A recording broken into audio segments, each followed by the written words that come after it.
सीखने को मिले। फिर वो चाहे हमारा सफाई कर्मी ही क्यों ना हो, चाहे हमारे कलेक्टर साहब क्यों ना हो, चाहे हमारे माननीय प्रधानमंत्री साहब, मुख्यमंत्री साहब क्यों ना हो, जहाँ से जिससे भी जो सीखने की चीज़ मिलती है उसको जरूर सीखना चाहिए, उसको नोट डाउन करके रख लीजिए। दूसरी सीख ये है कि फोकस स्टडी करिए कि हमें क्या करना है, हमें पढ़ना है, हमें अच्छी चीज़ों में ध्यान देना है। आप लोग ये जान के चलिए कि आजकल जो डेविएशन हो रहा है, फिर सवाल उठता है भाई इतने सारे जो विडंबनाएं हैं आसपास, सब कुछ घटित हो रहा है, और आजकल तो फ्री इंटरनेट का भी जमाना है साहब, है जियो का डेटा है। कई लोग बच्चे लोगों को देखा हमने कि वो टारगेट लेके चलते हैं कि 24 घंटे में हमको 1.5 GB का डेटा खत्म कर देना है। आप लोग भी ऐसा करते हैं क्या? अगर करते हैं तो सावधान हो जाइए। हमारे फेसबुक पेज से कितने लोग जुड़े हुए हैं? चलिए बहुत बढ़िया। अब इसमें से यहाँ तो नहीं कहूँगा, लेकिन बहुत सारे लोग जो है लगातार फेसबुक पे, इंस्टाग्राम पे, ट्विटर पे पूछते रहते हैं कि सर कैसे पढ़ें, कैसे पढ़ें, कैसे पढ़ें, हमको टिप्स दीजिए। तो पहला टिप तो हम ये देते हैं कि बाबू तुम फेसबुक, इंस्टाग्राम, ट्विटर छोड़ दो। इससे बड़ा डेविएशन का कारण और कोई नहीं है। जब तक कि आप कुछ बन नहीं जाते, सक्सेसफुल हो नहीं जाते, तब तक इन सब विडंबनाओं से एकदम तौबा कर लीजिए। ये डेविएशन है, इससे आपको फायदा नहीं होने वाला है। फायदा सिर्फ उनको हो सकता है जो डेडिकेटेडली उन ग्रुप्स को ज्वाइन करें जो आपको यूपीएससी की, बीपीएससी की तैयारी कराते हैं, बैंकिंग क्लर्क की तैयारी करवाते हैं। वैसे भी कुछ ग्रुप हैं, लेकिन वो बड़े चुनिंदा हैं। बाकी सब जो है लाइक्स के नाम पर, अपनी रीच बढ़ाने के नाम पे वो पैसा कमाते हैं, आपको बेवकूफ़ बनाते हैं और आपका टाइम बर्बाद करते हैं। आपका डेटा तो खैर बर्बाद होगा ही होगा, लेकिन डेटा बचाने के चक्कर में आप लोग ऐसा नहीं करिए। पीछे जरा शांति बना करके रखिए, यहाँ पे आवाज़ ज़्यादा हो रही है। हाँ, तो तीसरी सीख ये मान के चलिए कि ये जो आजकल के ज़माने में फ्री डेटा है, हमारा संस्कार फ्री नहीं है, हमारे जो जीवन का दिनचर्या है वो फ्री नहीं है। 24 ही घंटे हैं साहब। अगर आप 3-4 घंटे मोबाइल में लगा देंगे कि दूसरे की ज़िंदगी में क्या चल रहा है, आज हॉटस्टार पे कौन सा नया सीरियल आया है, आज नेटफ्लिक्स पे ये देखना है, तो ज़िंदगी बर्बाद हो जाएगी। क्योंकि वो लोग जो है वो बना के कमा रहे हैं और आप जो है लगा करके बर्बाद कर रहे हैं। तो इस बात को ध्यान में रखिए कि ये जो चीज़ दी गई है ये दुधारी तलवार है। दुधारी तलवार समझते हैं? इससे फायदा भी हो सकता है, फायदा लेकिन कम होगा जब तक आपके अंदर जो है ना हंस वाली प्रवृत्ति नहीं आएगी। हंस क्या करता है, कोई बता सकता है? बिल्कुल सही। अगर उसको पानी मिला हुआ दूध दे दीजिए तो वो दूध पी लेगा, पानी छोड़ देगा। तो वैसे ही एक एक विद्यार्थी को, एक एक प्रतिभागी को बनना पड़ेगा कि उनके लिए क्या अच्छा है उसको दूध समझ के ग्रहण कर लेना है और बाकी चीज़ों को छोड़ देना है। नहीं, अगर आपको ये नहीं आ पा रहा है, नहीं सीख पा रहे हैं, तो मुश्किल होगी, आपका समय बर्बाद होगा, ज़िंदगी में अपॉर्चुनिटी कम होती चली जाएगी। फिर सवाल आता है कि इस पढ़ाई के दौरान हम कंसंट्रेशन कैसे बनाएं, है ना? कहीं कुछ विडंबना हो जाती है, कहीं कुछ हो जाता है, किसी के घर में समस्या है, किसी के पास परेशानी है, और बहुत तरह की चीज़ें। एक तो हमने सोशल मीडिया डिस्कस कर लिया, और भी है कि देश दुनिया में ये हो रहा है, फलना हो रहा है, पेट्रोल का दाम बढ़ रहा है, कुछ भी। जो चिंता करने वाले हैं, जिनको लगता है कि ज़िंदगी में बहुत दुख है, उनके लिए चिंताओं की कमी नहीं होती है। तो जो हमारे ट्रू विद्यार्थी हैं उनके लिए हमारी चौथी सीख ये है, कभी आपने देखा है जो टांगा में या घोड़ा चलता है कैसे चलता है? उसके इधर ऐसे लगा हुआ रहता है, देखा आप लोगों ने? ताकि इधर नहीं देखे, इधर नहीं देखे। क्यों? कंसंट्रेशन सामने बना रहे। तो एक विद्यार्थी को ये करना होगा कि आपको जितनी भी अलबल की चीज़ें हैं उन सब की तरफ ध्यान नहीं देना है।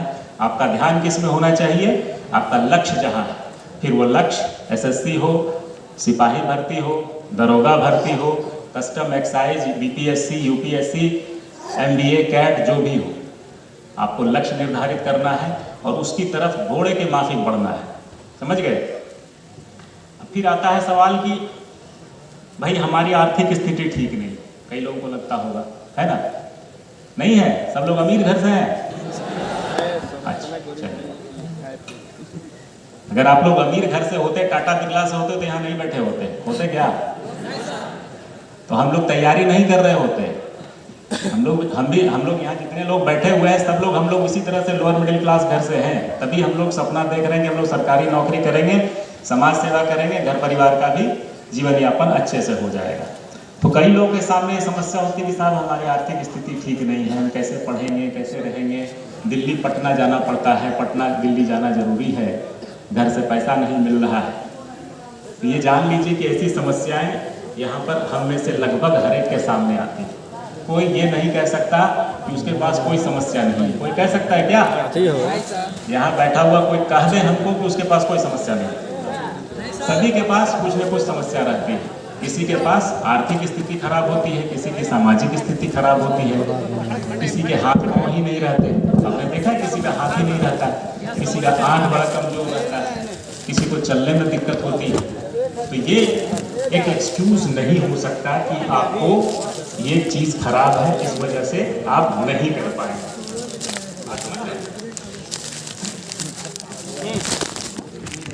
आपको समझ के रखना होगा कि हमारी आर्थिक स्थिति खराब है, हमारे पास ये परेशानी है, ये सब समस्याएं हर एक के पास है। किसी से आप पूछ लीजिए, वो नहीं कहेगा कि मेरे पास एकदम आइडियल कंडीशन है, अब हम बैठेंगे और पढ़ना शुरू करेंगे और एग्जाम निकाल लेंगे। कह सकता है क्या? नहीं कह सकता ना। तो ये समस्या आपके सामने आएगी और उस समस्या का समाधान निकालना भी हमारा ही काम है। अगर आर्थिक स्थिति ठीक नहीं है तो देखिए आप सक्षम हैं तो ट्यूशन पढ़ा सकते हैं, जैसा कि हमने भी पढ़ाया था। हम भी दिल्ली में रहे हैं। तो जो समस्या एक लोअर मिडिल क्लास की रहती है, कुछ लिमिटेड पैसे आते थे, 1000-1200 रुपये आते थे घर से, पिताजी इससे ज़्यादा दे नहीं पाते थे, ना हम उनसे मांगने जाते थे। तो क्या कर सकते थे भाई? तो ट्यूशन पढ़ाते थे। ट्यूशन पढ़ाया हमने ऑल इंडिया रेडियो में भी काम किया। हमारी कहानी आप लोगों ने सुन ली होगी, सुनी है कि नहीं? पढ़ी होगी। तो आप लोगों ने पढ़ा है, देखा है, स्ट्रगल सबके सामने आता है। तो ये स्ट्रगल जो है आप लोग के जीवन में भी आने वाला है, नहीं आया है तो आएगा, या अगर आप फेस कर रहे हैं तो उससे निकलना सीखिए। जो पॉजिटिव चीज़ें हैं उसके बारे में सोचिए कि हम कैसे उस स्थिति से पार कर सकते हैं। आर्थिक स्थिति खराब है, सामाजिक स्थिति खराब है, किताबें नहीं मिल रही हैं, कोई गाइड करने वाला नहीं है, ये सब चीज़ें बेमानी हो जाएंगी जब आप अपने अंदर प्रकाश को डालेंगे। वो प्रकाश कहाँ से आएगा? वो क्या आएगा, कैसे आएगा? अब उसके लिए कहानी सुनिए। गौतम बुद्ध का नाम सुना है आप लोगों ने?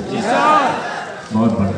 गौतम बुद्ध जो है, जब उनका निर्वाण हो रहा था, मरने वाले थे, इस धराधाम से जाने वाले थे, शैया का त्याग करने वाले थे, उन्होंने बता दिया था कि अब हम इतने बजे निकल देंगे। तो उनके जो शिष्य थे भंते आनंद, नाम सुना है आप लोगों ने?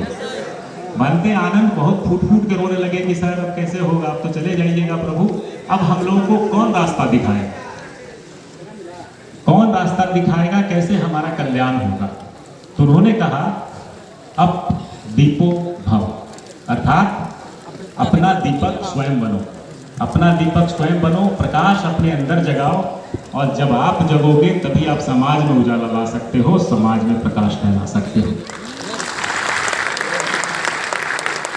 तो जरूरत यही है कि अगर आपको समाज में कुछ करना है, समाज के लिए आना है और चाहते हैं कि इस तरह से आपको लोग, हजारों लोग सुनने आए, आपके एक बात से समाज में कुछ परिवर्तन आ सकता है, तो उसके लिए आपको जो है दीपक की तरह जलना होगा। दीपक क्या करता है? अपना मुंह जलाता है। देखा है आप लोगों ने? दीपक का मुंह जलता है, समाज में रोशनी फैलती है। तो जिस राह पर आप लोग चलना चाहते हैं, या यहाँ हमारे बैठे जो अफसरान आपको दिख रहे हैं, सभी अपना मुंह जला रहे हैं। क्यों? तो समाज में रोशनी फैलानी है, समाज को कुछ आगे बढ़ाना है। और आप जो प्रतिभागी हैं यहाँ पर, उन सबसे भी हमारी यही गुजारिश है कि आप लोग इतनी मेहनत करें कि आपके समाज में जो जो बुराइयाँ हैं, जहाँ जहाँ पर कमी रह गई है, उसको दूर करने के लिए आप लोग अपने आप को दीपक की तरफ प्रज्वलित करेंगे, ताकि समाज में रोशनी फैले, आपके आसपास, आपके गांव शहर में, आपके राज्य में, आपके देश में उजाला फैल सके। फैलाएंगे ना? कितने लोग फैलाना चाहते हैं? हाथ उठाइए। बहुत बढ़िया। तो इन चीज़ों को आपको सीखना है, नोट भी कर लेना है, और जहाँ जो नहीं आ पाए हैं, जो आपके साथी हैं, उन तक ये बात पहुँचा देनी है कि भाई ये आवाहन है, ये कॉफी विद एसपी सिर्फ हम यहाँ पर दिखावा करने के लिए नहीं बुलाए, यहाँ पे आप लोगों से बातचीत करने के लिए, जो हम लोग का अनुभव है, जो हमारा संघर्ष है उसको हम लोग चाहते हैं कि आप लोगों से शेयर करें, ताकि हमारे जो अनुभव हैं उनसे आप कुछ सीख सकें। दुनिया में ज्ञान प्राप्ति के दो रास्ते हैं, ज्ञान प्राप्ति के दो रास्ते हैं। एक रास्ता वो है कि इस रास्ते पे हम चले, यहाँ पे गड्ढा है, गिरे, फिर हमको समझ में आया कि भाई साहब यहाँ पे गड्ढा है, इधर से नहीं जाना है। दूसरा कि हम देख रहे हैं कि यहाँ फलनमा जा रहा है, वो गिरा था वहाँ पे, इसका मतलब वहाँ पे गड्ढा है, उधर नहीं जाना है। बात समझ गए? ज़्यादातर लोग जो है पहले क्वालिटी के होते हैं, वो चाहते हैं कि हम खुद प्रैक्टिस करें, खुद देखें, ताकि उसके बाद हम सीखें कि हाँ सही बोलना है। लेकिन आपको प्रैक्टिकल बनना पड़ेगा, दूसरे की गलतियों से सीख लेनी पड़ेगी, और तब आपका समय बचेगा, धन बचेगा, और जो है आपका दिमाग खर्च होने से बचेगा। तो ज्ञान प्राप्ति आप कैसे कर सकते हैं? आपके आसपास जो कुछ गलतियां हो रही है या जो कुछ अच्छा हो रहा है उससे सीखने की जरूर कोशिश करिए। समझ गए? पांचवा पॉइंट ये है, कई लोगों को लगता है, जो सवाल आप लोग पूछेंगे वो हमको लगभग समझ में आ चुका है, क्योंकि हम भी आप ही के जैसे स्टूडेंट रहे हैं, 10 साल पहले की बात है। सवाल ये आप लोग पूछेंगे कि सर पटना जाना जरूरी है, दिल्ली जाना जरूरी है, यहाँ से नहीं पढ़ाई हो सकता है, पूछना चाहते कि नहीं? तो ये सवाल जो है फिर से वही चीज पे आके लग जाता है कि आपके अंदर सक्सेस पाने के लिए कितनी ललक है, कितनी आग है, क्योंकि सब चीजें आजकल आपको इंटरनेट के माध्यम से घर बैठे मुहैया हो जा रही हैं। फिर वो चाहे दिल्ली का कोचिंग हो, पटना का मटेरियल हो, या जो भी हो, बस शर्त यही है कि इंटरनेट जैसी दुधारी तलवार को आप कैसे मैनेज कर पाएंगे। समझ गए? तो जब आप अपनी तैयारी इतनी अच्छे से कर लेंगे, वहाँ से कांटेक्ट लगाने की आवश्यकता नहीं पड़ेगी। हमारे सामने कई ऐसे लोग हैं, अभी सौरभ ने भी बताया कि उन्होंने कोई कोचिंग नहीं करी, हमने भी कोई कोचिंग नहीं किया। कई सारे ऐसे लोग हैं जो बिना कोचिंग के निकल जाते हैं। तो आपको अपनी मेहनत खुद करनी पड़ेगी, अपने अंदर उतनी जिजीविषा, अपने अंदर उतना ज्ञान का जो है आपके अंदर भूख होना चाहिए कि आपको जहाँ भी ज्ञान मिले उसको ले लेना है। समझ गए? तो सक्सेस पाने के लिए पटना, दिल्ली, मुंबई जाना आवश्यक नहीं है। सब ये आपके अंदर डिपेंड करता है कि आप कैसे उसको मटेरियल को लेते हैं, कैसे उसको पढ़ते हैं। क्योंकि देखिए दिन में 24 घंटे ही होते हैं, आप लोग यहाँ बैठे हुए हैं ना, कुछ सीख रहे हैं, और यही 24 घंटे में पढ़ाई कर रहे हैं। यही 24 घंटे में जो अगले साल का टॉपर होगा वो भी पढ़ रहा होगा, कहीं पढ़ रहा है ना, उसके पास भी 24 घंटा ही है ना, 48 घंटा तो नहीं पढ़ लेता है वो, उसके पास भी 24 घंटा है। तो इस 24 घंटे का मैक्सिमम यूज आप कैसे कर सकते हैं ये आपको डिसाइड करना है, कोई और बताने नहीं आएगा। आप जिस विषय में मजबूत हैं उस पर ध्यान दीजिए, जिसमें नहीं है उस पर और ज़्यादा ध्यान दीजिए। इसके अलावा जो है, जो बीच में स्ट्रैटेजीज बताई गई हैं, अभी चंद्र प्रकाश ने बताया, सौरभ ने बताया, फखरे आलम ने बताया, तो उन सब चीज़ों को नोट करना है। उसको हम एक बार फिर दोहरा देंगे कि कैसे हम लोग तैयारी करते थे। इसके बाद एक सवाल और आता है कि साहब सब्जेक्ट क्या रखें? आता है ना? सब्जेक्ट लोगों ने डिसाइड किया है? कितने लोगों का सब्जेक्ट डिसाइडेड है कि हम ये सब्जेक्ट लेंगे? क्या लोगे सब्जेक्ट बताओ? पॉलिटिकल साइंस, बहुत बढ़िया। पॉलिटिकल साइंस का फादर कौन कहलाता है? मैकियावेली कौन है? कोई बात नहीं, चलिए। यहाँ पे आइडिया ये नहीं था कि आपको जानकारी नहीं है ये बताना, यहाँ पर ये आइडिया है, बताने का उद्देश्य ये है कि जिस सब्जेक्ट को आप ले रहे हैं उसमें आप मास्टर हो। बात समझ गए? कि अगर आपने कुछ भी बोला उसके बाद सामने वाला कुछ भी बोल दे, हम उसको पटक देंगे, इतनी जानकारी आपको होनी चाहिए। बस यही क्राइटेरिया है किसी सब्जेक्ट को चुनने का। बात समझ में आ गई? अब देखिए हम अपना उदाहरण बताते हैं। आप लोगों ने अभी तक इन लोगों के उदाहरण सुने, अब हमारा उदाहरण सुनिए। हमने जेएनयू में फ्रेंच भाषा में पढ़ाई करी है, बहुत लोग को नहीं पता होगा। जेएनयू में फ्रेंच में और ऐसी 8 भाषाओं, विदेशी भाषाओं में ग्रेजुएशन होता है। ग्रेजुएशन, मास्टर्स, एमफिल और पीएचडी, ठीक है। अब ये 12 साल की पढ़ाई जो हमारी थी, अगर उसके बाद भी हम ये फ्रेंच सब्जेक्ट नहीं ले तो लानत है। बात समझ में आ रही है? और हमने इस यूपीएससी के एग्जाम को फ्रेंच भाषा से लिखा था, ये पता है आप लोगों को? नहीं पता। एक और रिकॉर्ड, अभी ताली बजा के रखिए, ताली बजा के रखिए, ताली बचा के रखिए। और एक और रिकॉर्ड है हमारे नाम पे कि इस पूरे देश में फ्रेंच भाषा से आईपीएस बनने वाले हम पहले और आखिरी इंसान। पहले इसलिए कि इससे पहले इस भाषा को लेके कोई आईपीएस बन नहीं पाया, और आखिरी इसलिए क्योंकि मेरे पास करने के 2 साल के बाद ये सब्जेक्ट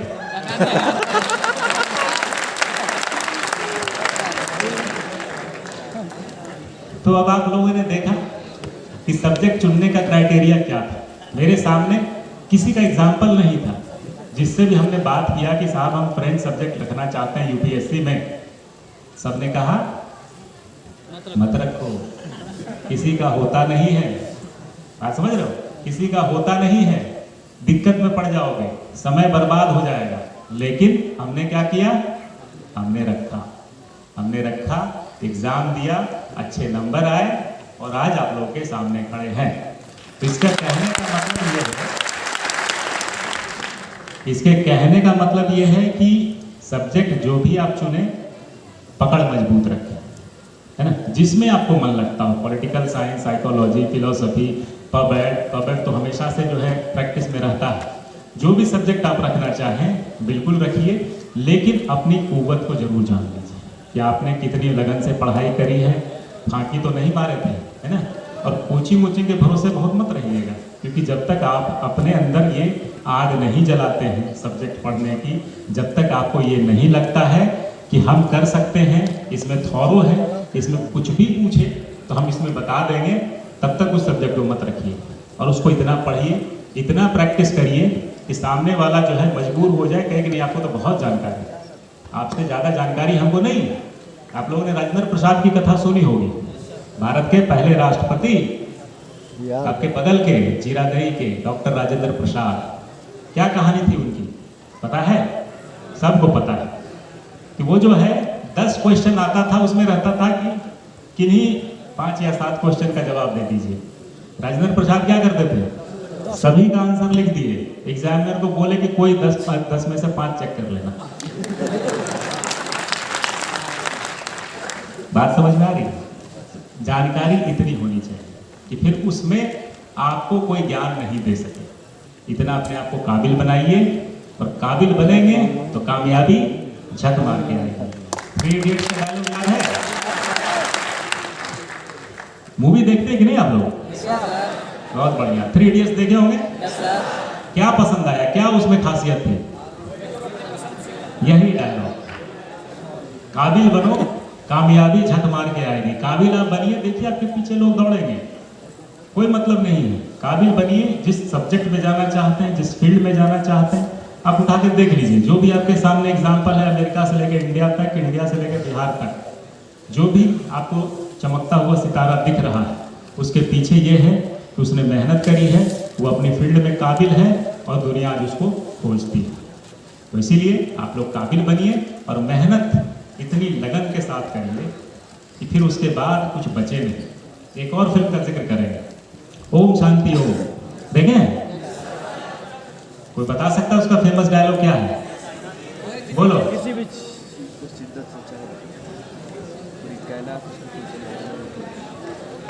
बहुत बढ़िया।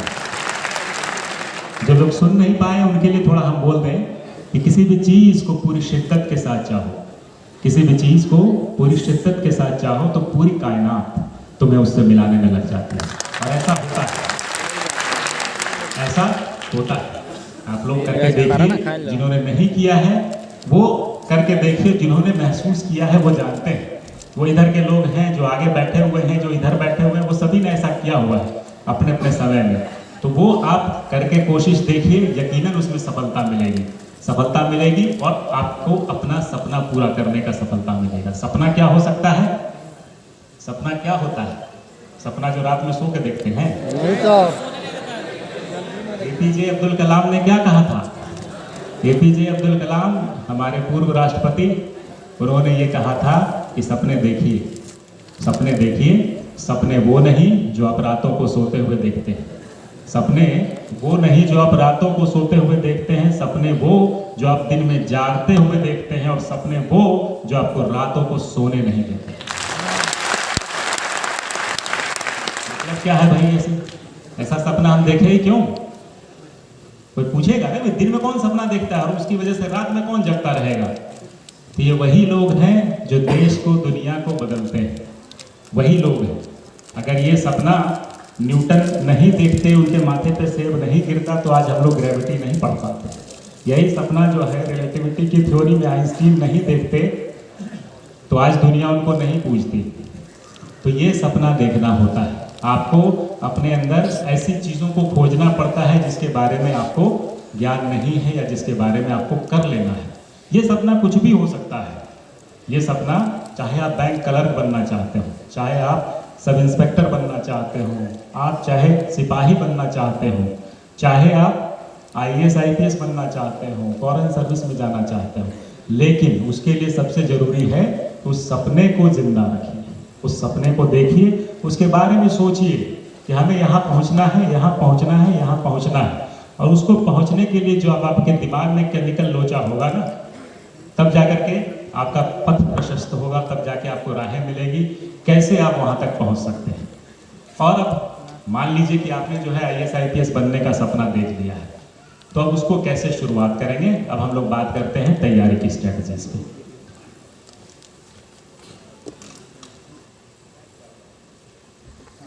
इन्होंने अपनी अपनी स्ट्रेटजी बताई।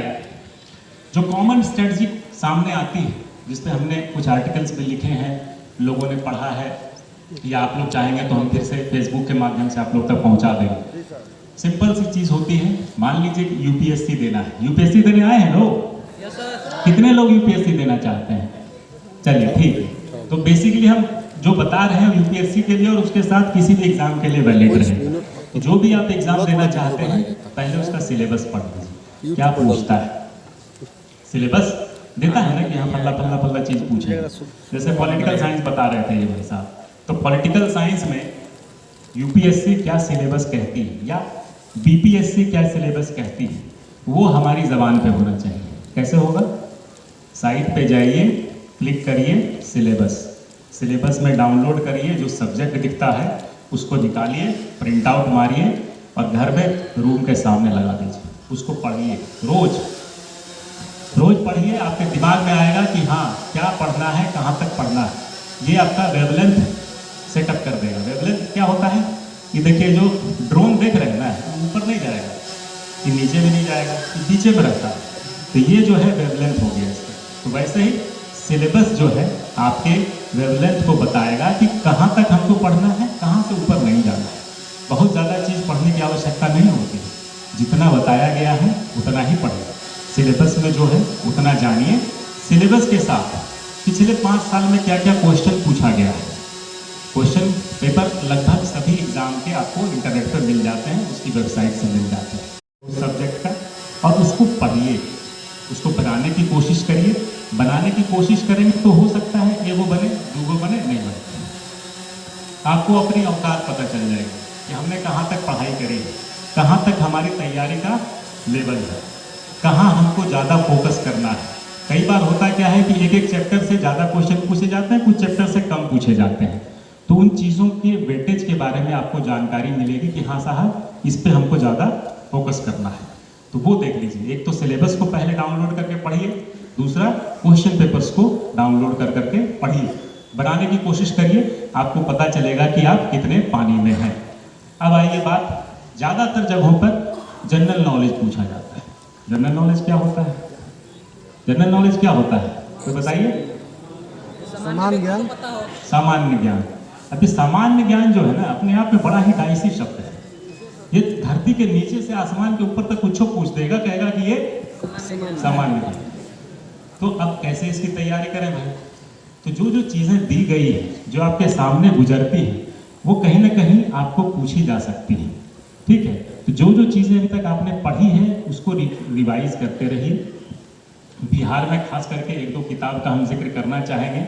हालांकि हम स्पॉन्सर नहीं कर रहे हैं उसको, ना ही उसको प्रमोट कर रहे हैं, लेकिन जो हमने पढ़ा था, लूसेंट की किताब आती है जनरल नॉलेज वाली, आप सभी लोग जानते हैं, बड़ा अच्छा कंपाइलेशन रहता है उसका, उसको हमने भी पढ़ा था। लूसेंट की किताब है और उसमें सारी चीज़ें जो है NCERT की कंपाइल अच्छे ढंग से की गई है।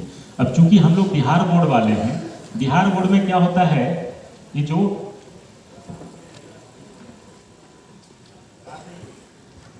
बिहार बोर्ड और एनसीईआरटी के जितने फैक्ट्स हैं उसको बढ़िया से उसमें कंपाइल किया गया है।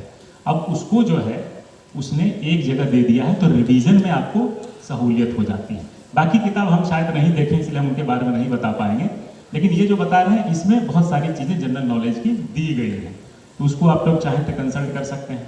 और बिहार बोर्ड में क्या होता है, जब हम लोग पास कर रहे थे तो उस वक्त 14 वो सब्जेक्ट होता था, 9वां 10वां का साथ मिला के मैट्रिक दिया जाता था। कितने लोग वैसा दिए हैं आप लोग? तो उस वक्त आपको पता है कितनी परेशानी होती थी। 9वां से 60%, 10वां से 40% ऐसे क्वेश्चन आता था। तो उस वक्त जो पढ़ाई होती थी वो एकदम दिमाग में घुस जाती थी। तो वैसी पढ़ाई जो है उसमें सारी चीज़ें कंपाइल रहती हैं, तो आपको रिवीजन में सहूलियत होगी। तो वो रिवीजन कर लीजिए। जनरल नॉलेज में जो प्रतिदिन दिन भर आ रहा है उसके बारे में पढ़िए, ग्रास्प करिए कि क्या चीज़ है, कैसे हमको जानना है। अगर कुछ नया हुआ, अभी जैसे नया आजकल चल रहा है राष्ट्रपति चुनाव, बता रहे जनरल नॉलेज को कैसे आप लोग इजी वे में कर सकते हैं। तो जनरल नॉलेज जो राष्ट्रपति चुनाव है उसके बारे में कैसे होता है, कौन करता है, कैसे वोटिंग होती है, कौन जीतता है, ठीक है, अब तक कितने राष्ट्रपति बने, कितने उपराष्ट्रपति बने, है ना। इस तरह की चीज़ें जो है आपको इंटरेस्ट लेकर के पढ़ लेनी चाहिए। और ये ऐसे समय में आता है, अभी राष्ट्रपति का चुनाव होगा, फिर उपराष्ट्रपति का होगा, कहीं राज्यसभा चुनाव हो रहे हैं, है ना। सिंपल ये बता रहे हैं कि कैसे आप इंटरेस्ट जगा सकते हैं, किन किन चीज़ों के बारे में आप सोच करके बता सकते हैं कि हाँ हमें ये कर लेना चाहिए। तो ये जनरल नॉलेज की टेक्निक्स हुई। अब आइए न्यूज़पेपर की बात। एक न्यूज़पेपर आपको रोज पढ़ना चाहिए। कौन सा न्यूज़पेपर? हाँ, हिंदुस्तान। हिंदू पढ़ लेते हैं आप? हिंदुस्तान। हम तो नहीं पढ़ पाते।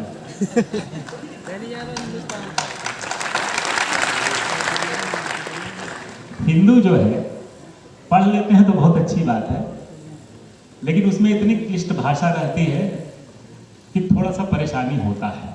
एक एवरेज बिहारी लड़के को, लड़की को परेशानी होती है। आपकी इच्छा पर है, आप पढ़ना चाहें। नेशनल न्यूज़पेपर हम कहना चाहते हैं, हम किसी न्यूज़पेपर का फेवर नहीं कर रहे हैं।